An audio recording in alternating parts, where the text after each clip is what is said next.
Good morning, I'm Michelle Basch. And I'm John Aaron. We're learning that a man has serious injuries after being shot this morning on northbound 95. Maryland State Police tell WTOP it happened around 4 a.m. They say a 28-year-old man was found outside his vehicle and taken to shock trauma.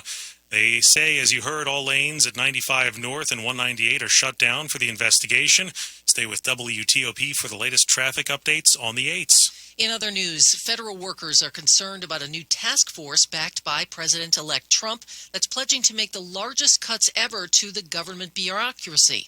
But many in Congress say that's going to be a huge lift and won't happen without cooperation from lawmakers.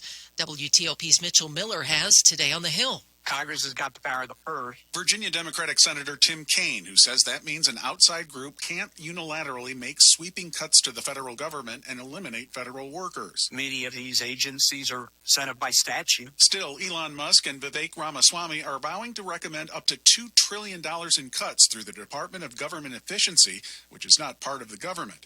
Ramaswamy has suggested a quarter of the federal workforce would leave if required to be in the office 5 days a week. While they can only make recommendations, the Republican chair of the House Oversight Committee, James Comer, welcomes their ideas. I think there are lots of opportunities to save significant amounts of tax dollars. On Capitol Hill, Mitchell Miller, WTOP News. Plenty of us plan to travel this holiday season.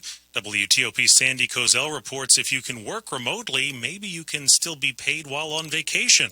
According to the Deloitte Holiday Travel Survey, about 49% of travelers who are employed plan to work at some point during their upcoming getaways. That's up from 34% last year. It's one of the ways Americans are finding themselves able to take holiday trips. According to Bankrate, 83% of holiday travelers are finding ways to save money by driving, for instance, instead of flying. CNBC looked at the holiday travel outlook by the travel site Hopper, which says 49% are picking up discounts and deals. 22% plan to travel on off-peak days. Sandy Kozel, WTOP News. Apple wants to make finding your lost luggage easier, and WTOP's Mike Murillo reports it will come in soon-to-be-released updates for iPhones and iPads. For many, the fun part of traveling can be keeping tabs on your checked bags using that Apple AirTag you put in your luggage. Now, Apple, in its 18.2 iOS update, will allow you to share your bag's location with a third party, and first up is airlines. Essentially, you'll be able to use the Find My app to create a special link that airlines can see,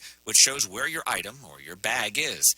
Apple says when it comes to security, you'll be able to disable the sharing of that information at any point, and your link automatically expires in 7 days.